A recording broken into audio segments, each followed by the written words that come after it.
be a sponge, and then bring the juice.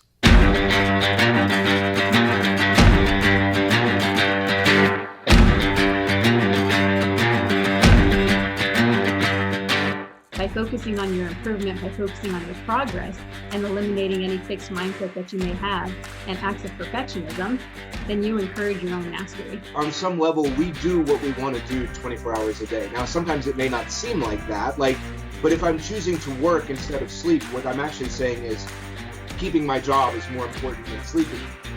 I'm tired of this. I'm tired of getting beat. What can I do to get over this hump? So mentally, that's when I kind of put that forefront, like, hey, it's either all or nothing. I like to put failure in quotations because I don't believe that failure is true failure if you're looking at it with the right mindset. The truth is, the journey to greatness is hard. It takes time, it takes effort, it takes focus, and every day you have to decide what you value, what you want to pursue, and what you want to achieve. And if you dig deep enough, if you push hard enough, we all have what it takes to be great. Welcome to the Edge of Greatness.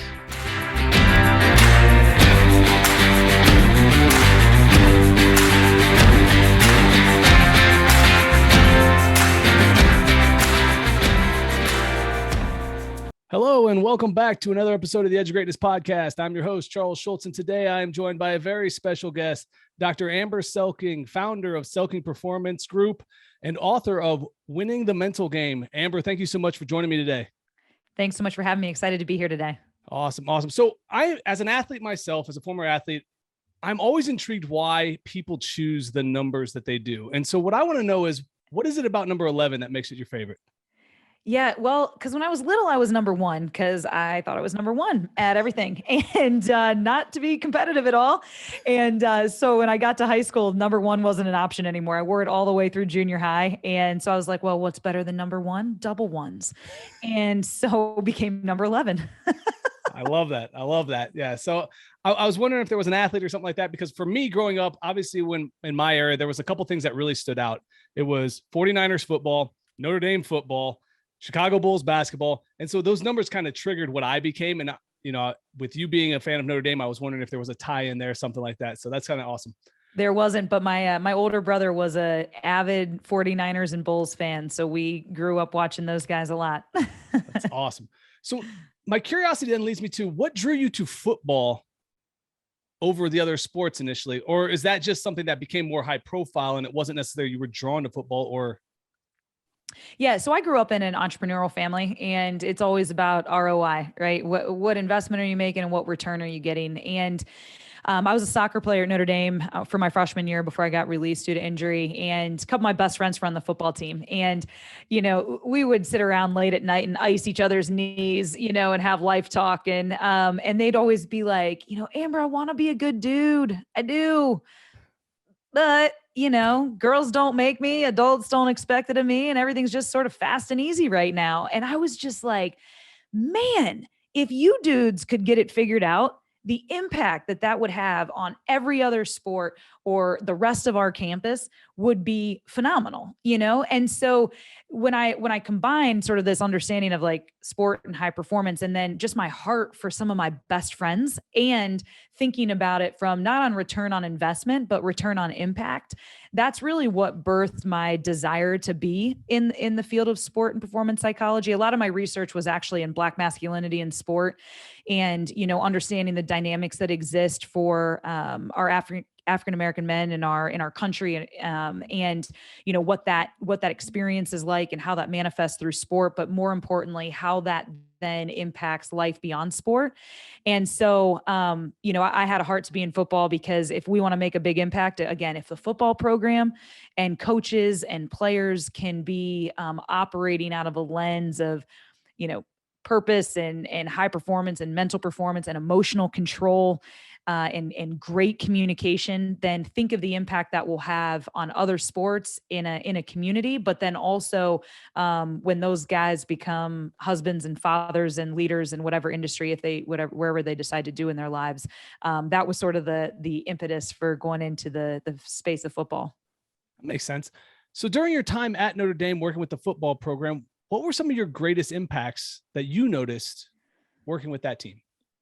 So I'm a little bit unique as a mental performance coach because it's not just mental performance. My background in business, so I also serve as a vice president of leadership and culture for a publicly traded global manufacturing company called Lippert. And so my business background, I've got an undergrad in management consulting, and again, grew up in that family business. And so the other part of the work that I do is just organizational design and culture creation. And so my philosophy on driving high performance is how do we create what we call a comprehensive and integrated high performance system? And that requires, top down, bottom up, and culturally relevant strategies and approaches to impacting culture and driving high performance. And so, the work that was done with Coach Kelly as our head coach and our assistant coaches is sort of that top down approach of how do we think about the structure, the infrastructure, what do we want the culture to actually be? And then what are the drivers of that on a day-to-day basis? Did a lot of work in that space, and then worked with our student athletes on mental performance, right? And really teaching them how to use their brain and to think right, despite success, despite adversity, despite setbacks, moment by moment and week by week, and sort of off season to in season and year by year. And I think it's that, just that comprehensive and integrated approach that really helped create a high performance system. And the byproduct when you do something like that is success, right? Whatever level of talent you have is really the factor for how far you can go when all of those elements are combined in a performance setting. Yeah, what I come to notice over time is that the difference between the athletes at the Division I level isn't great. It's what they believe, it's how they come together, it's how they play as a unit that ultimately makes the difference. And with me, I work with a lot of high school athletes, and I find it hard to get them to consistently believe in their abilities to try things, to put themselves out there and to be uncomfortable. And so when it comes to mental performance, how do you go about creating buy-in when you don't have necessarily markers that you normally would have? Let's say, for example, if you were building speed, strength, a skill, I mean, you can see specific changes in those things, but not necessarily in the mental performance side. Yeah, that's one of the hardest things in the field. I was at a pro day when I was out at Missouri. I was doing my PhD at Mizzou, and our pro day was there at SEC. It's fun to be a part in those environments. But one of the head coaches of one of the pro teams was out there. And we were talking about mental performance. He's like, "Hey, give me some metrics and I'll hire you tomorrow." And I'm like, "Well, good. If you can figure that out, then we'll all be millionaires." Because that's the hardest part, right? We can see our 40 time getting faster. We can see our lean muscle mass increasing. We can see our vertical jump getting higher. We can't necessarily see our brain being able to focus better, becoming more emotionally controlled. And that's why, that's one of the things that when I work with a program, I only do it if the head coach or the senior leader of the business organization is bought in, because if they're not, it doesn't work. Right. And so they have to really believe that this is a thing, because that belief is so important. And so you could tell kids, "Hey, try, it's okay if you fail." But if every time they fail in practice, they're getting pounded on, guess what? They're not going to try to fail. They're going to try to play it safe and stay in their comfort zone. And so, that's really, and that was really part of my heart of writing the book, right? Is that I built this foundational mental training program, a mental performance playbook, if you will, in 2013, and have applied it with clients, my little guys, all the way to my pros in the sports space and in the business space, in life space, to really help people understand how to lay that solid foundation of their mental game, and then how to use their brain, showing them the science behind it, that just because we can't see it doesn't mean that it's real. And so there's some things that they can do to be like, "Oh, my thoughts do matter." And so what we know is that our thoughts affect our emotions affect our physiological response, and it's our bodies that determine our performance. But what we also know is that repeated thoughts build mindsets, right? And mindsets are like Instagram filters for our brain. You could have the exact same picture, but depending on what filter you put over it, changes the whole experience of the picture. The same is true with our athletes. And so those repeated thoughts of, "I'm afraid to fail, I'm afraid to fail, I'm afraid to fail," then every time they get in a moment where they might fail, that mindset or that Instagram filter gets activated, and their body's response is they start to shut down, or their cortisol starts to spike. And so what is important to start to shift that, one, is fundamental mental training, right? Teaching them how to use their brain, but then reinforcing that message over time. And then them being in a system where the feedback that they're getting from their coaches or from their leader in a business setting is reinforcing what you're actually saying, right? So if we say, one of the things we talked a lot about is, hey, excellence and perfection is not the same thing. We do not expect perfection from you. Excellence assumes failure, but it's about how quickly can you recover. So what we want to see is, if you make a mistake, how quickly do you recover? So when we're watching film, are we pounding you for the mistake? Or are we saying, hey, you need to fix that, but I love how quickly you got back? Or, hey, you made a mistake, but then you compounded it. Like, we can't have that. And so we're not saying that we're not demanding. My advisor, Dr. Rick McGuire, he created the Missouri Institute for Positive Coaching, and positive coaching is not about being soft, right? It's about being demanding without being demeaning. And you can do that. And so we talk a lot about what that means and looks like, and the reinforcement of actual mental toughness through coaching behaviors. So for someone like myself, working with an athlete maybe 1 to 3 times a week, do I have a chance to make an impact on that mental approach to failure? Or is it not enough time? Do they have to be doing stuff more on their own and really looking to expand upon the time that they have with me? I think that I listen, the more intersections of positive ways of thinking, and positive, if you don't like positive and negative for whatever reason, even though the brain in a positive state thinks more clearly, thinks more creatively, and it problem solves better, which therefore is in a performance enhancing strategy. But for all of you stick in the muds out there that don't like positive thinking, just think productive thinking, right? So any ways and opportunities that individuals get to intersect with people that teach them how to think more productively is helpful, right? But we also don't expect ourselves to be fit if we just work out 1 day a week, right? We have to do this consistently over time. And so while they might be only able to get so many physical reps, every thought we have, we can view as a mental rep.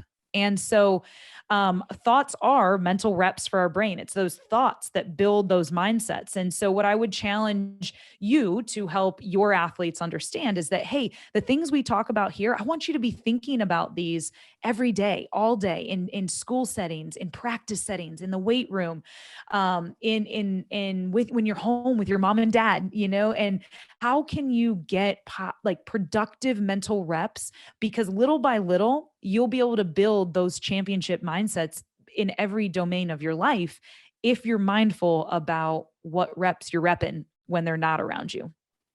That makes sense. And so for me, one of the things that I really try to focus on without digging too deep into the mental stuff, because that's not my profession and that's not my field, is smile when it's hard. And I've seen my kids benefit from just that simple tactic. Are there other things we can do to adjust body language that could have an effect mentally and emotionally on our performance as well? Yeah, great question. And it's funny, when things go wrong for all of us, our natural reaction is to drop our head, slink our shoulders, get small, and so when a lot of times I've seen coaches or parents, get on their kids like, hey, pick your head up, and the kid's like, no, it's the only thing I can control right now. And I'm mad. And so I'm certainly not going to do what you tell me to do. And so what I tell my athletes is listen, I get it. But at the end of the day, this is about you, right? This isn't about mom and dad. This isn't about your coach. And here's what happens. The moment you drop your head, your testosterone starts to plummet, which is your power hormone, and girls have it, just lower levels than boys. And then your cortisol level starts to spike, and that's your stress hormone.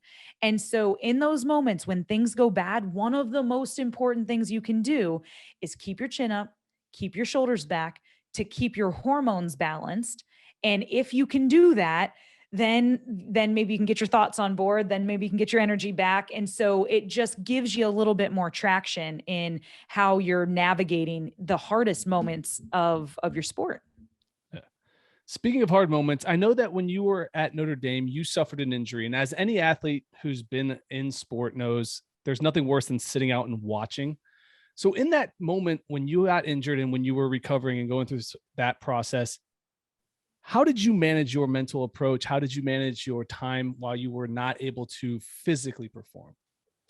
Yeah, I think a lot of times when we get hurt, we start feeling sorry for ourselves. And when we do that, we start to shut off and we start to isolate, and we give ourselves excuses for not being engaged. And the reality of it is, it's our responsibility to be engaged. I was a good soccer player, but I wasn't like a like one of the top 100 in the country, right? That everybody was coming after.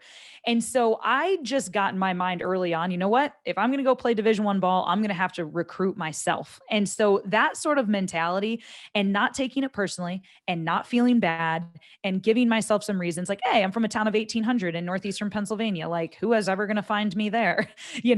And making it be for that reason, instead of I just really wasn't good enough, it helped me go after that a little bit more. And so I think sometimes when we get hurt, we think like, what's my teammates' responsibility to keep me engaged? It's my coach's responsibility. And so I think just that what a self-directed recruiting process I had, I think lended me to the injury process where, I couldn't practice on the field, but I was at every practice, and I was on the sideline doing ab workouts, doing calisthenics, anything that I could do, I was doing to stay engaged, right? To make my teammates see that I was in this. I was in the locker room before and after practice, trying to just build relationship. I had a good attitude when I like my training room, like that was my practice. And so I took it very seriously and I really invested in that. And so instead of allowing my mind to go to all these places that could have made me feel bad or disconnect, or I just decided all of these things are really important and this is what I can control right now. And it gave me a sense of purpose, even through that challenging season. How important do you believe purpose is when it comes to pursuing excellence? That's a great question. My dissertation was on the transition out of the NFL, and I'm going to nerd out for just a second. I took a theoretical approach to my research study that is what we call a grounded theory. And so in most studies, you go in with a theory that you try to understand the situation. Grounded theory actually goes in with none and tries to create a theory from the ground up based on what people actually experience in whatever you're studying. And so in this case, I was studying transition out of the NFL. What was that mental and emotional experience like? And what was the main problem? So in a grounded theory, you're always looking for what's the main problem that people are trying to solve through this experience, and how did they solve it? And what came out of all of the interviews was the main problem these guys were trying to solve once they either retired or got cut was, how do I rediscover and redefine purpose in my life now that football's over? And so I think a lot of times as athletes, purpose almost feels innate. Like our purpose is our sport, right? Like our purpose is to be a great teammate. It's to win. It's to get better every day, And so I feel like we almost have a false sense of purpose. Cause like at the end of the day, is that really our life's purpose? Cause the best of the best. I mean, God bless Tom Brady. He's what, 44? But like, I know for all you young kids maybe listening, that seems so old, but for those of us that are closer to 44 or at 44 or just beyond 44, it seems really young. And there's a lot of life left after 44, or maybe whenever he actually retires. He's still going to have a lot of life left. And is his purpose football? I would argue it's more than that. And yet, so I think purpose is critically important because it directs our time, energy, and attention. And as an athlete, we are blessed to learn how to direct our time, energy, and attention toward our sport. Because again, when we're in it, that's our purpose, and it matters.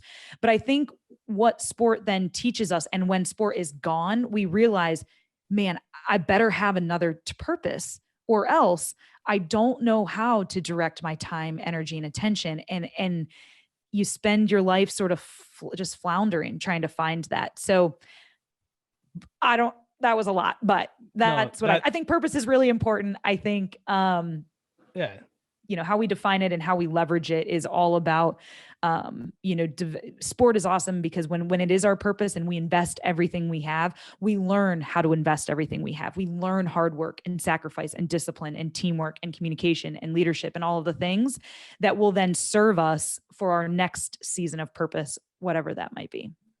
So for me, then what I want to know is, because no matter, like you mentioned, Tom Brady, he's 40 something years old. I want to say it's 44. I don't know if that's accurate or not. It's double number. 44 is great. It's good. Either way, he's got half of his life left when he's done, and he's the oldest playing. So most of us who play sports are going to be done well before that, which means we're going to have to find a way to transition away from who we think we are to something else. So how do you go about helping those you work with recreate a new purpose and find a different calling away from the sport they played, or becoming something not attached to that sport, I guess? Yeah, there's a line that I don't know where it came from. If I read it, if I made it up, if whatever it is, but to me, I think purpose is not what we do, it's who we are. And what I really challenge, anybody going through that sort of purpose discovery is, what are some of the threads in your life that exist in terms of who you are, or how you showed up to the world, that are really unique to you, and whether that's how you were in a classroom, or how you were with your family, or in your siblings, or your friends, or on your team. What are some of those threads that exist through your life that aren't about the roles that you fill, but more how the role that you play in those roles, right? And so I think that that's a really good place to start when thinking about, okay, is my purpose about doing something, or is it about being somebody? And who do I want to be, whatever I'm actually doing in this life? And I think when we do that, it allows us,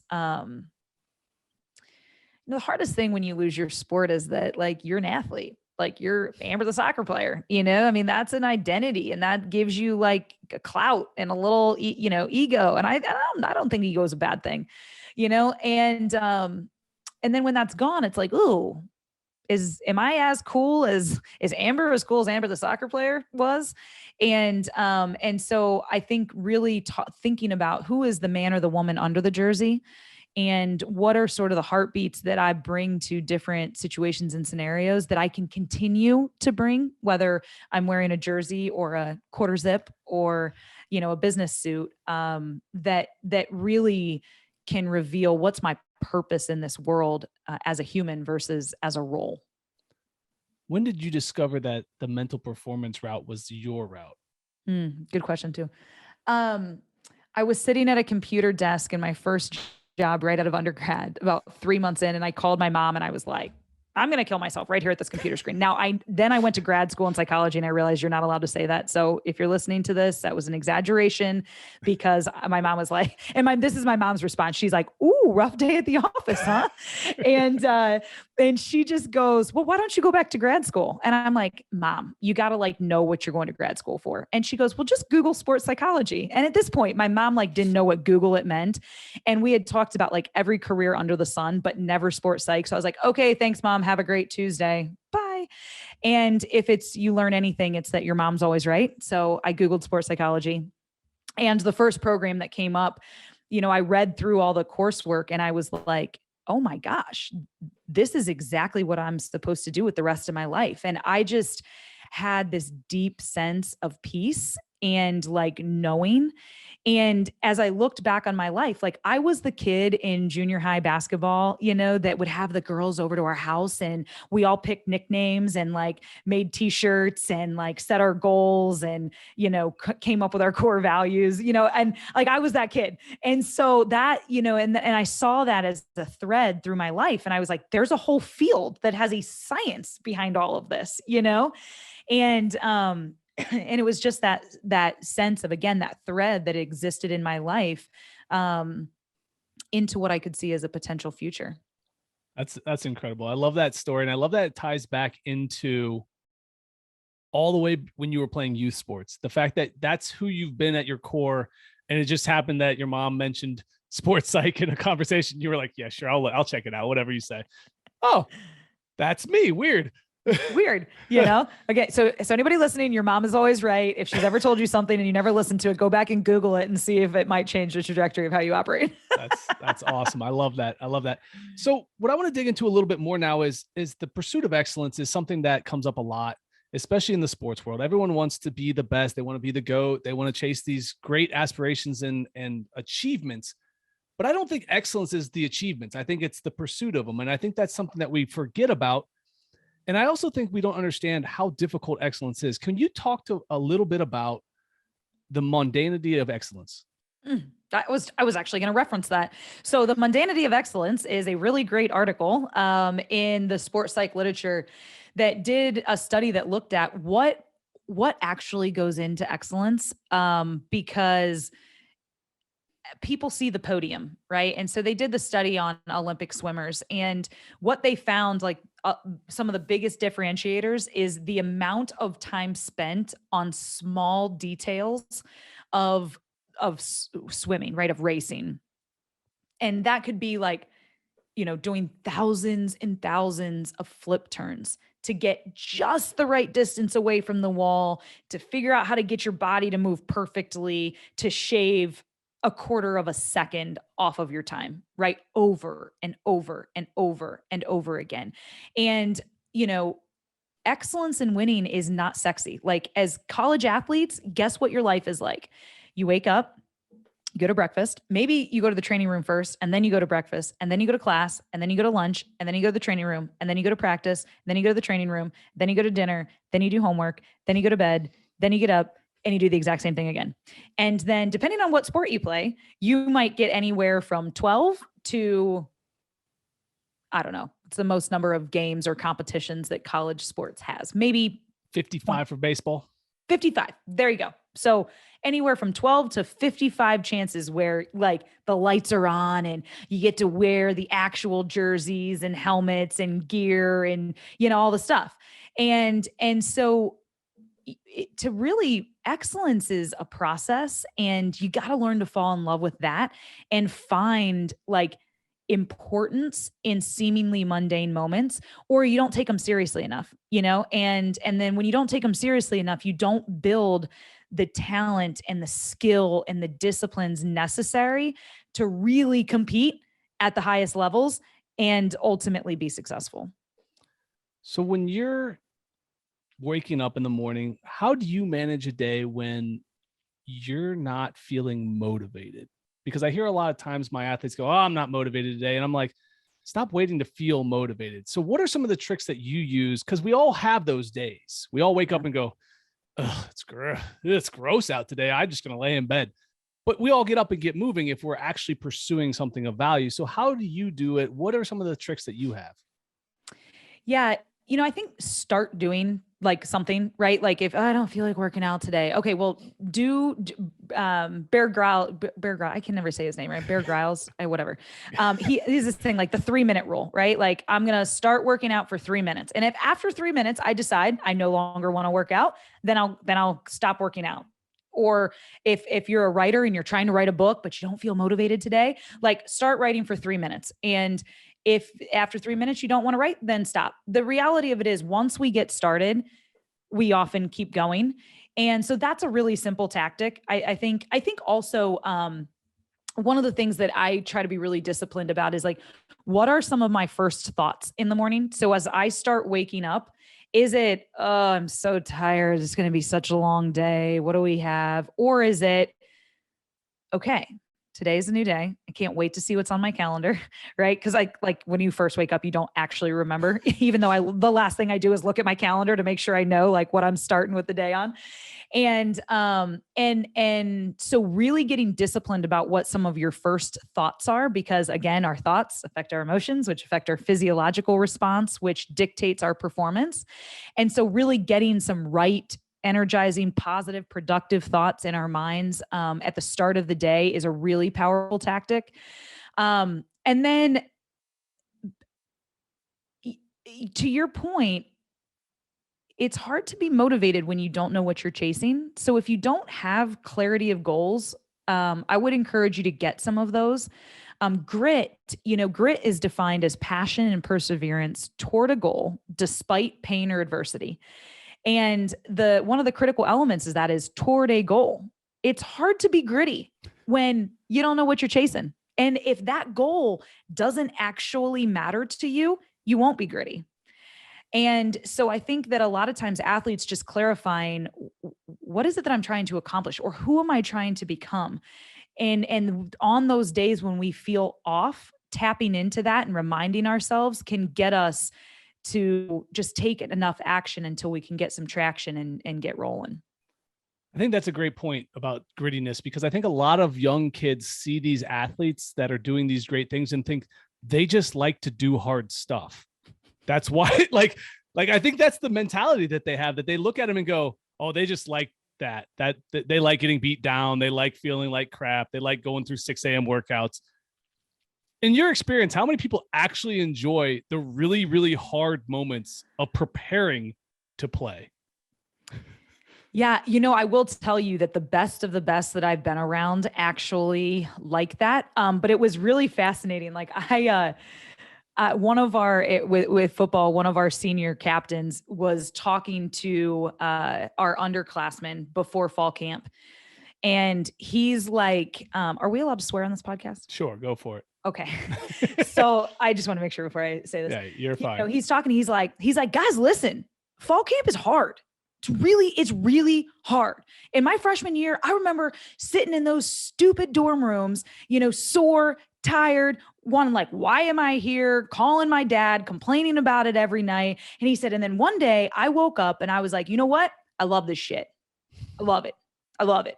I love it. And I just started saying every day, I love this shit. And he said the next couple years before going to camp, instead of allowing my mind to go to the dread, how long it's going to be, how hot it's going to be, how tired we get of hitting our own guys over and over and over, he said, I just started thinking, I can't wait for fall camp. I can't wait for fall camp. He goes, and guess what? Love this shit now. Like I actually do. And so it's just really like, how are we choosing to think about things? And I think, again, repeated thoughts build mindsets. And so where his initial Instagram filter about fall camp was like drudgery, it has changed, because just like our body, right? We lift weights, our muscles get bigger. We stop lifting, our muscles get smaller. He has stopped repping, I hate fall camp, and started repping, I love it. And guess what? Now his Instagram filter going into fall camp is, I love this. And I'm going to show up every day and enjoy the grind and love being sore. And again, the impact the elevation of his game and of those guys that I've seen make choices to actually start to enjoy the process and the discipline, that's when you incrementally take it to a whole new level. I love that. I think that's so valuable, because I do think that when I played, I enjoyed some of the hard stuff, but it's hard to love all of the difficult moments. And I think that there's the value of it. If you tell yourself it's not as hard as it may be, or you tell yourself that this is the step that I have to take to get to the next level, it makes it become a lot easier to accept that, well, this sucks right now, but it's a moment and I can get through any moment. And I think that's the really big thing from that. Yeah. And one of the other strategies that I train our athletes and our professionals in is like, you got to shrink the game. Like when you think about fall, let's just say on fall camp as an example, fall camp. That seems long, and it's like, 3 weeks of this, or however long it is. But when you say, all right, we've got the first 4 days are acclimation, and then we've got the next 5 days are, starting to increase all of that. Then we've got like a stretch that's heavy, but then we start to pull off a little bit like now. And then within that, it's like, all right, 1 day at a time. So you take a 3-week period and you shrink it down to 4 days, that then you go day at a time. And then you get to the next 5 days. And then you get, some for whatever reason, right? The brain is like, oh, I can do 4 days, or I can do a day. And it's like, okay, now this next one. And so that's a really good strategy too, when you're going through like even a long workout. All right, what are different segments of this? What pieces can I get, do I need to break it down and then get through each of those, and then the next one, and then the next one. And that can help you just build some energy around getting through some of those hard days. And again, it's not like you love every day, but when you love more days than you don't, it adds up, and at a macro level, you can start to find real enjoyment in the process. That makes sense. So as we wind down here, I've got a quote that I've heard you mention that you enjoy, and I wanted to dig into it a little bit because I think it's fantastic. I've heard it a few times now. Our deepest fear is not that we are inadequate. Our deepest fear is that we are powerful beyond measure. What does that quote mean to you?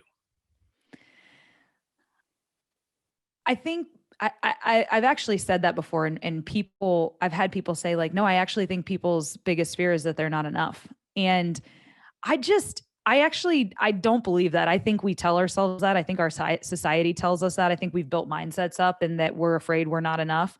But I think what we're really afraid is like, if we actually start to believe it, there's a responsibility that comes with living a life of purpose and understanding our ability to make a positive impact in the world. And that is actually, I've talked to some people who like, it sort of scares them how much they think they could do in the world, and when you start to believe you can do that, then all of a sudden it's like, man, does my lifestyle really line up with what I know I could do in the world, and what sacrifices would I have to make in that? And so, I think our deepest fear is that we are powerful beyond measure. And sometimes it's scary to think about what it would mean to go there and to find that. And there's a fear of like, well, what's the world going to think? Because if we're going to be a person of purpose and impact, then our lives are going to look different than most people. And, when we think about normal or average, and you think about a bell curve, I mean, that's why it's the bell curve of average, right? And most people fall in that. And so what we tell our guys is like, listen, by definition, champions fall outside of this average bell curve, which means your life is going to look different. Your choices are going to look different, and other people might not understand that. And that is scary. But if you believe it, like, man, the impact that you can have is pretty invigorating. And so, I think that if we're courageous enough to find those new layers of ourselves and live a life that cultivates that type of power, and influence, that's how we're going to make an impact in the world. I think that's so powerful. And I think that's a fantastic thing to pursue, is being outside the bell curve. And I hope more people continue to try to do that, because I think that's where we grow as a society. That's where we move forward as people. And that's where we develop new things that make this world better and more special place. So Dr. Selking, thank you so much for taking time with me today. What I want to do now is give you an opportunity where my listeners can find your new book, see what you're doing next, follow in your journey, and connect with you a little bit more. Yeah. So we're on all the social media platforms. We're on Twitter and Instagram at Champ Mindsets. On TikTok at Championship Mindsets, on LinkedIn, Selking Performance Group, Facebook, Selking Performance Group. And then we've got a lot of free resources on our website, www.selkingperformance.com. There's articles, there's the podcast is there.